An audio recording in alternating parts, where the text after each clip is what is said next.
নমস্কার প্রিয় শিক্ষার্থীরা, welcome to Sudipta friend learning ছোট্ট চ্যানেলে তোমাদের প্রত্যেকে স্বাগত জানাই। আমি আজকে তোমাদের জন্য নিয়ে এসেছি পঞ্চম শ্রেণীর পরিবেশ বিষয়ের প্রথম পর্যায়ক্রমিক মূল্যায়নের একটি নমুনা প্রশ্ন সেট ও তার আলোচনা। এই ভিডিওটি দেখলে তোমরা প্রশ্নের ধরন বুঝতে পারবে, পরীক্ষায় কীভাবে উত্তর লিখতে হয় তা জানতে পারবে এবং সহজে ভালো নম্বর করতে পারবে। তাহলে আর দেরি না করে চলো আজকের পাঠ শুরু করি। নাম্বার 1, সঠিক উত্তরটি নিচে দাগ দাও। হাফ গুণ 4 সমান 2। প্রথম প্রশ্ন অর্থাৎ ক, হাঁটুর নিচ থেকে গোড়ালি পর্যন্ত হাড়ের নাম হলো আলনা ও রেডিয়াস, হিউমেরাস, টিবিয়া ও ফিবুলা, ফিমার। তো এখানে সঠিক উত্তর টিবিয়া ও ফিমুলা। নাম্বার খ, আমাদের শরীরের বর্ম কোনটি? মাংসপেশি, নার্ভ, চামড়া, শিরা, ধমনী। তো এখানে সঠিক উত্তর চামড়া। নাম্বার গ, কোন মাটির জল ধারণ ক্ষমতা সব থেকে বেশি? দোআঁশ মাটি, বেলে মাটি, এঁটেল মাটি। তো এখানে সঠিক উত্তর এঁটেল মাটি। নাম্বার ঘ, একটি অমেরুদণ্ড প্রাণীর নাম হলো মানুষ, সর্প অর্থাৎ সাপ, কেঁচো, ব্যাঙ। সঠিক উত্তর কেঁচো। নাম্বার 2, সঠিক বাক্যের পাশে টিক চিহ্ন ও ভুল বাক্যের পাশে গুণ চিহ্ন দাও। হাফ গুণ 4 সমান 2। তো প্রথম প্রশ্ন নাম্বার ক, মেলারিন সূর্যের অতিবেগুনি রশ্মি শুষে নেয়। বাক্যটি ঠিক। নাম্বার খ, যক্ষা হলো একটি বংশগত রোগ। ভুল। নাম্বার গ, দোআঁশ মাটিতে বালির ভাগ বেশি থাকে। ভুল। নাম্বার ঘ, চা চাষের জন্য ঢালু জমি প্রয়োজন। ঠিক। নাম্বার 3, শূন্যস্থান পূরণ করো। 1 গুণ 4 সমান 4। নাম্বার ক, লেন্সকে বাংলাতে ড্যাশ বলে। সঠিক উত্তর হবে আতশ কাঁচ বলে।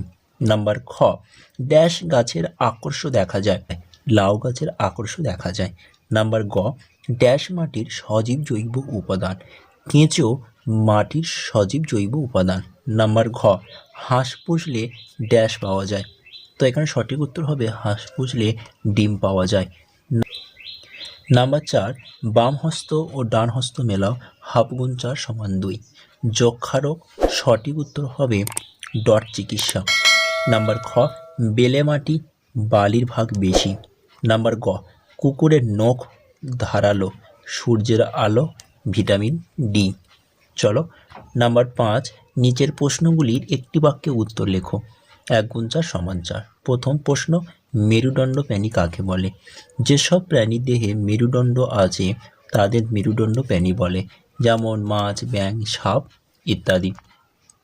নাম্বার খ, স্টেথোস্কোপ কী কাজে লাগে?